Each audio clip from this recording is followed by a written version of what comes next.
अम्मी, अम्मी मेरे को तकलीफ हो रही है, मेरी कोई बात सुन ले। आ, क्या हो गया तुम्हें? क्यों रोई जा रहे हो सुबह से?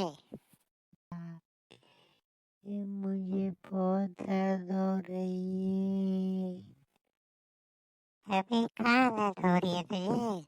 कुछ बता तो सही। क्यों बे, काय को शोर मचाया तूने? पूरे घर सर पे उठाया हुआ है।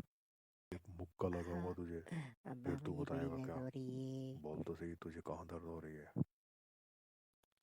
मुझे तो लगता है इसका पैम्पर भर गया है। इसका पैम्पर चेंज कर दे तो हो सकता है इसको दर्द से सुकून मिल जाए।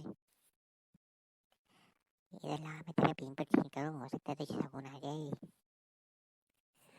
अम्मा, अब सुकून मिल गया मुझे।